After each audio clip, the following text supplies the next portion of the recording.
What is up, YouTube? It's Roy Millsy, back with Hometown Commander, back for another episode of Millsy Brews, the show where I brew my version 1.0 deck list of the commander in front of us on my quest to brew a Magic world. As always, the deck list is going to be down in the description for you below, as well as really appreciate if you could interact with the video, like, comment, subscribe, consider becoming a member of the channel, and check out the links in the description. I would really appreciate it. But today, this week, after we've gone through most of our Bloomberg commanders we wanted to hit, I thought I'd take a look at the set and see what from it inspires me. And I looked at all the bird support and some of the new counter support, and I thought, how do I take birds, pull them into three colors, pull them into Bant, which is a color combination I feel like birds work really well in. I said, how do I pull birds into Bant but still care about counters? And the first commander that came to my head was Falco Spara, Pactweaver. A Bant bird demon 3/3 with flying and trample that says when it enters the battlefield, it enters the battlefield with a shield counter on it. You may look at the top card of your library at any time, and you can cast spells from the top of your library by removing a creature counter from a creature you control in addition to playing its other costs. Spara, I think, is really interesting for this idea because it's a bird, so it's going to care about all the bird things that you have that you care about. It comes in with a counter, so it can at least do its own ability once. But we're in the literal perfect color for +1/+1 counter synergy, and we're just going to shotgun them across our board, meaning that we should have no reason we can't be casting things off the top of our library, extending our hand, allowing us to really just play a bunch of value. And we're in the perfect colors for flyers, we're in the perfect colors for combat, we're in the perfect colors for counters. Like, it just feels like we're in the perfect three-color combination, and in my opinion, what might be the best commander for this subtype of strategy. You have things like Derevi, you have things like Tulane, there's other just Bant options, but to me, I think with Spara, that ability to extend your hand is the thing that pushes me ahead on why I like Spara so much, and that's what we're going to strive to do. Well, I said we're playing birds, so let's talk about the birds. We're going to play the birds. Aven Courier seems like a really great one for a deck like this. Whenever it attacks, we choose a counter on a permanent you control and put a counter of that kind on a permanent you control if it doesn't have a counter on it. What I like about Courier so much is, so Spara comes in with that shield counter, right? And ideally we want to keep that shield counter on it for as long as we can. Courier can start taking it and copying that shield counter onto other creatures, so that we can just remove the +1/+1 counters, but keep the shields to protect them. Even Interrupter is kind of a really fun card. When it comes in, we exile target spell and it becomes plotted. So you're going to take a spell that's on the stack, put it into plot, and the cool part here is it forces your opponent to use it on their next turn. They can't do it again immediately. And then it says spells your opponents cast from graveyards and from exile cost 2 more to cast. And this is going to shut down some decks for sure. So even Interrupter is there because you can use it to take out one spell specifically, but then you're going to lock your opponents down slightly and force them to pay a little bit more for their strategies if it applies to either of them. Jackdaw Savior looks pretty fun. Whenever it or a creature you control with flying dies, we could return another creature with lesser mana value from your graveyard to the battlefield. There's a couple ways to look at this. This is going to mean if you're a commander, if Spara happens to die and hit the graveyard, you're going to get a cheaper bird back. But also, you could just keep getting things back every time someone removes one of your things and make sure that you're always getting 1-for-1 value from it. Kanji Sky Warden says whenever it attacks, all of our creatures with flying get +2/+0. Whenever it blocks, all blocking creatures with flying get +0/+2, allowing us to really take advantage of vigilance if we can get it across the board and hit really hard for our opponents. Well, the bird that we talked about on the channel already a few weeks ago that becomes one of the stars of the show here is Castrel the Windcrested. Whenever one or more birds deal damage to a player, we can put a bird from our hand or graveyard onto the battlefield with a finality counter, put a counter on each bird we control, or draw a card. We're not needing Castrel to put a counter on each bird we control because we have plenty of cards in the deck that can do that, but it is a way to do it and a way to do it synergistically, because if you think about it, if we deal damage to all three of our opponents in combat, we can get all three of those abilities or any combination of them we want, making it really good. Mockingbird feels like a slam dunk in a deck like this. This is a card I expect to just go up in price because it could come in as a copy of any creature on the battlefield with mana value less than the amount the mana you spent to cast Mockingbird, except it's a bird and has flying in addition to its other, and flying. This means you can take your opponent's thing if they have a piece you want. If you want your own bird, as long as it's not legendary, well then, congrats, you get to make a copy of it, and except it has, Mockingbird's ability, right? It's a bird and has flying, but I really like this for your opponent's things. Take a mana dork if you need it, but ideally you want to take a bigger creature, something that has a lot of value, and you just get your own copy of it. These three birds are all birds that are going to help by proliferating or increasing the amount of counters on our creatures, or even potentially things on our opponent's creatures, depending on how we look at it. Tainted Observer has toxic ones. When it hits a player, they get a poison counter. It says whenever another creature ETBs under our control, we can pay 2 if we do proliferate. So this is great just to increase the number of counters on all of our creatures, but it can also proliferate those poison counters. We're not playing into the toxic a ton, but it could still be a thing that opponent has to worry about. Thrumming Bird, when it hits a player, is going to just proliferate more counters, more ways to play Spara's, right? More Spara's things. Vexing Radgull is kind of interesting. When it deals damage to a player, that player gets 2 rad counters if they don't have any. Otherwise, we proliferate. We can actually give them more rad counters that way with it. What I like about Radgull and Observer is this is just a way to slightly nuisance our opponent that they're hitting and give them something else to worry about while we're trying to worry about, right? All the things we are. Warders of Evil Isle makes all of our birds a little bit cheaper. Watcher of the Spheres makes all of our birds a little bit cheaper. And gets a buff every time another creature with flying comes in. And then one of my favorite birds that's ever been printed, because I love Tarkir so much, is Wingmate Rock. When it ETBs, if we attacked with a creature this turn, we get a 3/4 bird in addition to Wingmate Rock. And then whenever it attacks, we gain a life for each creature that's attacking. I love Wingmate. It's a teeny bit expensive, but I think what I like about it the most is that it's one of those cards that it may look really bad to you on first read, but remember, for 5 mana, if you've attacked, you're getting 6 power and 8 toughness worth of bodies. That is eventually going to keep getting worse for your opponent, right, the turn after it comes down. Okay, well, we talked about the birds. Let's talk about the counters. The only non-bird in the deck, if I recall correctly, is Galadriel Light of Valinor. And that's just, her abilities are so good. Whenever another creature comes in, choose one that hasn't been chosen this turn. Add triple green, put a counter on each creature, and scry 2 and draw a card. All 3 great abilities. It's worth not being a bird, and you're just going to end up getting so much value as they come in each turn. Requisition Raid can either hit artifact enchantments or can put a counter on each of our creatures, or can do all 3. Remember, Spree, you can choose as many as you want, making this a nice card to kind of be flexible in the situation when you need it. We can pay 2 mana to get counters on all of our creatures, but add a little bit more if necessary. Season of the Gathering seems really fun here, mainly because it might seem ideal just to do the Pulse and Pulse 1 counter with Vigilance and Trample 5 times, but we can choose Artifact or Enchantment and destroy all permanents of that type. We do have some enchantments we really care about buffing our creatures and that kind of thing, but I think if we really need to, we're willing to nuke the whole board of those to just get ahead and already be ahead in the air, and then we can draw cards that way. I think Season of Gathering, the seasons are all really nice for how flexible they are, and I think Gathering works really well for us in a lot of ways. Unbreakable Formation gives all of our creatures indestructible on the turn, but if we play it during our main phase, we put a counter on all of our creatures and they get Vigilance. A great way to take a massive attack. And even if our opponents have flyers at will, they're going to have to make a decision on whether or not they want to block indestructible creatures that just got bigger.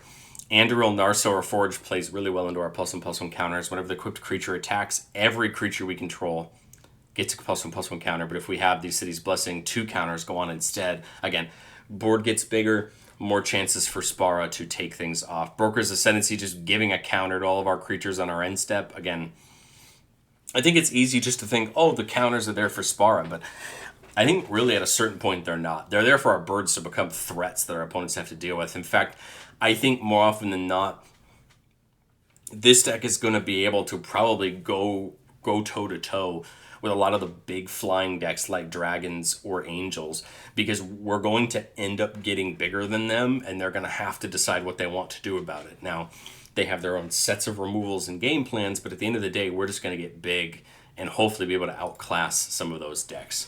Cathar's Crusade is just going to spread a counter on each creature whenever a creature comes under our control. Kellen Joins Up is kind of a fun card. It says when it comes in, we get an exile a non-land card with mana 3 or less from your hand, and it becomes plotted. A way to play another spell next turn and not be able to, and basically not be able to have to pay for it, right? But the bottom one is pretty cool. Whenever a legendary creature comes in, we put a counter on each creature we control. We do have a couple, I believe if I counted correctly, it was 9 legendary creatures in the deck plus Spara. So we have a lot of them, meaning that Kellen joins up should ideally spread a ton of counters around. And then Virtual Loyalty, being our end step, put a counter on each creature and untap them, means that if we wanted to push a little bit more into letting our birds tap for mana, we could do that. But this is just effectively going to give them vigilance and get counters on them as well. But okay, we talked about the birds, we talked about the counters. I didn't really know what to call this section because I think it's like there's a couple cards in the deck that are just really, really important and are a little bit more than just any one thing. The first is Wave Goodbye. Return each creature without a counter on it, plus a counter on it to its owner's hand as a way to probably potentially one-side board wipe the board. Yes, counters decks, right, are getting more popular, so people are probably going to have something. But if our whole board has counters on it, I think Wave Goodbye is going to do us a whole lot more good than bad. Same thing with the Ozolith, right? The Ozolith is a key card here.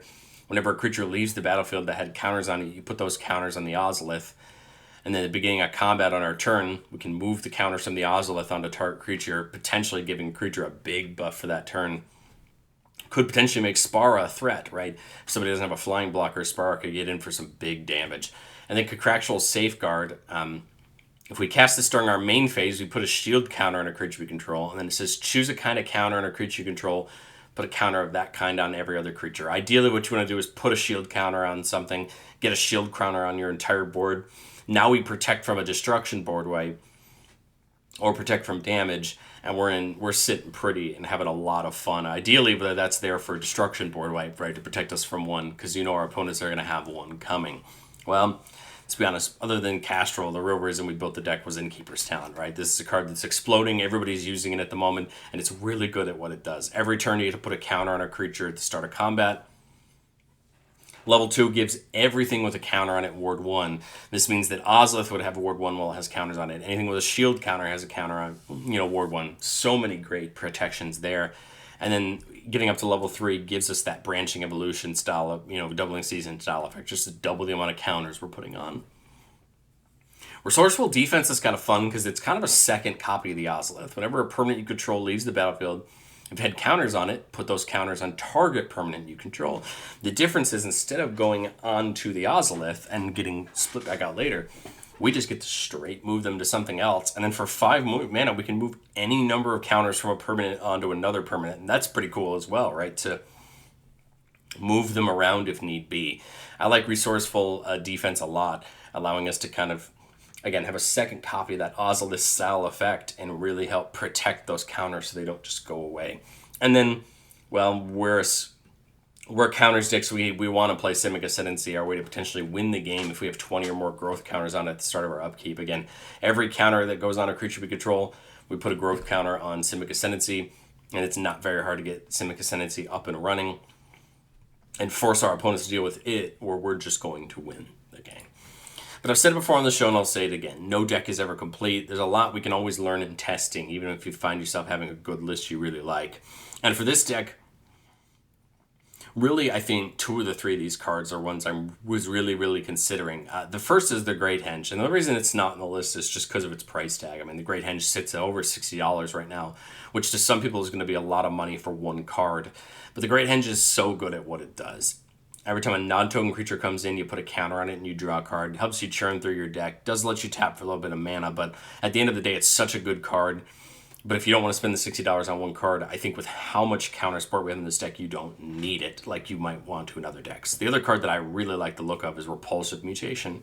We are playing other pieces of protection for our things, like Ripples of Potential and Mutational Advantage. These cards that care about protecting our modified permanents. But for Repulsive Mutation, I kind of like the idea. For X blue and a green, you put X plus and plus counters on target creature you control, then counter up to 1 target spell unless its controller pays mana equal to the greatest power among creatures you control.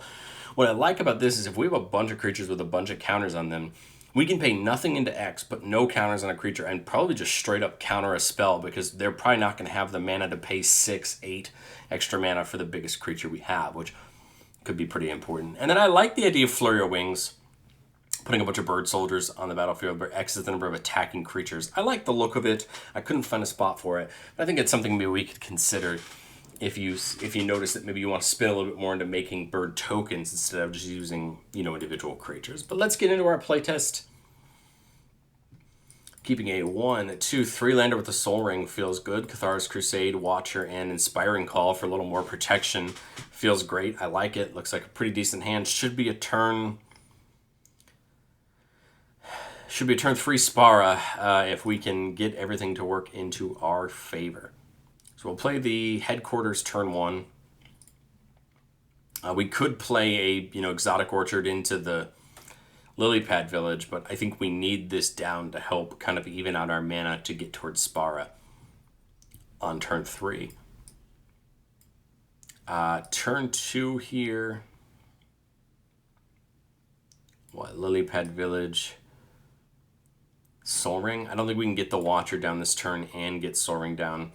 So the big thing that's going to come here is this line is dependent on one of our opponents having any of our 3 colors, which I think is fair to assume. I think it would be very odd for you to sit down at a commander table and someone not have green, white, or blue. And the way I played these lands is that if this can tap for any of our colors, we should be able to get Spara down here on turn 3. So again, I'm just going to make the assumption that somebody does, allowing us to get Spara down. It comes in with a shield counter on it. You can look at the top card. It's Simic Ascendancy, so that's not what I meant to do. That's great. So we know we have something, right? We have something good coming up. I only have 1 mana left, so there's nothing pretty I can do, right? So we're just going to move into our next turn. And we see Jackdaw Saviors. We've got another creature coming up. No land, which is kind of stinky, but that is what it is. I mean, Cathar's Crusade might make sense to get that growing up. But I kind of think we need to get another creature down. I'm thinking Watcher of the Spheres between either of these for a white and a blue. Makes creature with flying cost 1 less. It means Jackdaw Savior is just 2 mana. But see, even if we have 1 and then a couple extra here, I'm going to make the assumption I have the ability to play Innkeeper's Talent as well. So I'm going to do that. Put that +1/+1 counter on Spara. So that way we can work towards protecting it. And then Spara can take an attack this turn as a 3/4. Go to the next turn. Command Tower on top, which we cannot play with Spara. But, okay, so we could get Innkeeper's Talent up 1. We could commit into something like Broker's Ascendancy to get that down, but really we would need another mana pit for that. By my assumption last turn, I think we should be able to get Spara's Simic Ascendancy and Jackdaw Savior down this turn. So that means we go to combat, put a counter on... Let's put it, I guess, on Watcher. Counter on the Simic Ascendancy. Take another attack with Spara if we want to, but we still have that shield counter to protect it just in case. Turn 6... Hadana's Climb on top, which is a very interesting card. This could get its way towards transforming itself. We could actually transform it into a land this turn between it and Innkeeper's Talent. But that land's going to help us a ton. I can't Broker's Ascendancy and Hadana's Climb. I could level the talent up, though, which I think makes sense. Level up the talent. And then I'll just remove the +1/+1 counter from Watcher of the Spears to play this Hadana's Climb. So on the front side, it says at the beginning of combat on our turn, we put a counter on a creature we control. Then if that creature has 3 or more counters, we flip it over. And on the back side, it's a land that adds a mana, but for 3 mana can give a creature flying and a little buff, where the buff is its power. So not a bad ability at all. I think that's what makes the most sense. We go to combat, counter on Spara from Innkeeper's Talent, or counter for the Hadana's Climb, so this can flip over. Get ourselves another land. That means 2 more counters on the Simic Ascendancy, right? So it's working its way up. It's getting itself set up. We take an attack with Spara here as a 6/6. And we see Derevi on the top. So Derevi's great for benefits. We see Forest on top. So Derevi says whenever it enters or another creature deals combat damage to a player, we can tap or untap target permanent. So the nice part here is we could play Derevi and something else potentially, and then untap some lands, right? Because we can take an attack this turn. So Derevi's going to come in. I'm going to pay the 3. I'll untap the headquarters. That should mean actually I can play the Broker's Ascendancy this turn as well. Have 1, right? Well, 1, 2, 3 mana left. Keep up the Inspiring Call maybe. Go to combat. Put a counter on the Sphere. Put a counter on Derevi. Just to, you know, or sorry, only getting 1 counter. I apologize because that's right, the Hadana's Climb flipped over. That's okay. Moving for combat, these two I'm sure get hit in. We can untap 2 lands. I think we just leave the Inspiring Call on, you know, up for protection. Everybody gets a counter at the end step because of the Broker's Ascendancy. This goes up to 8, right? And now we're in great shape here on turn 8. Play a land. Resourceful Defense is our card off the top. I mean, we might be able to just rally here, take a big swing if we want to. I think, you know, Crethar's Crusade couldn't be bad. I really would ideally like to get another creature down. But I think even just putting the counter on, leveling this up, which leaves me 4 mana left, so that the counters double, go to combat, you know, put 2 counters here, which puts 4 counters here. And I mean, now on the end step, they all get 2 counters, and we can win off Simic Ascendancy unless anyone deals with it. But that just goes to show you, we wish we would have gone a little bit wider. We didn't really see any of our token generation things or anything like that, but still a decent board. We had enough, you know, counters to start playing things off the top. So I kind of, you know, didn't mind that one. But let's get into Playtest 2, keeping 1, 2, 3 lander with Communal Brewing, Rampant Growth, Ishai, and Swords Plowshares. Communal Brewing we didn't talk about in the presentation. When it comes in, any number of target players, a number of target opponents draw a card, and then we put a counter on it and put a counter on it for each card drawn this way. So that's 4 total. And then every creature we cast comes in with 4 extra counters on them. So a great way to start getting things going that way.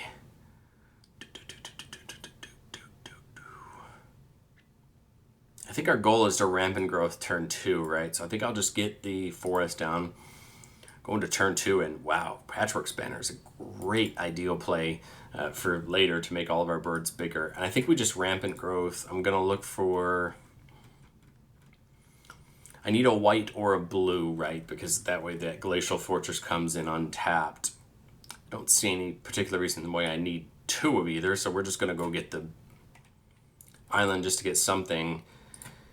And now, turn 4, we should be able to just get Spara down, right? Make sure we get this copy down and online. Put a shield counter on it. Top card is Thrumming Bird, so we're going to get that next turn. Nothing we can do here, so we're just going to pass on to the next one. Turn 4, we see a Favorable Winds on top, a spell that can start making our whole board a little bit bigger. 4 mana. We could go Patchwork into Thrumming Bird. We could go with a Shy. We could go Communal Brewing and just get set up. Just trying to think of what I want to do here with 4 mana. I think Patchwork into Thrumming Bird makes the most sense. Now, everything's getting a 1/1/1/1 buff. We can hit somebody here with Spara, and we know we're going to draw that Favorable Winds next turn. So turn 5 for the Favorable Winds as our draw. 5 mana up, +1 to the banner, so that's 6. You know, like talent plus Brewing or talent plus Favorable Winds seems like it could be pretty good. Talent plus Favorable Winds, and remember we have a forest on top, so we can't play that. We'll go into combat, give Thrumming Bird the counter from Innkeeper's Talent, attack in, proliferate for another counter, and another shield counter. So that's 2 shield counters on Spara. Leave up that, Swords to Plowshares in case we need to interact. We'll go to the next turn with a Soul Catcher on top, which is a bird that gets bigger as other creatures with flying die. Play that forest for turn. So I think we can Communal Brewing, into a Shy. Leaves us, leaves us with not enough lands to hold up the Swords to Plowshares, but I think that's okay. A Shy is going to start growing as our opponents play spells. Remember, it comes in with 4 counters, though, because of that Communal Brewing. Innkeeper's Talent will just put the counter on Spara, move in, and everything will get another counter from the Proliferate when that attacks, as well as we're going to have this go up to 5, right, when we Proliferate, put another counter on that. And now we're in great shape, right? A Shy probably is going to go up 2 or 3 more counters as the board goes around. Come to our next turn, showing a Plains on top.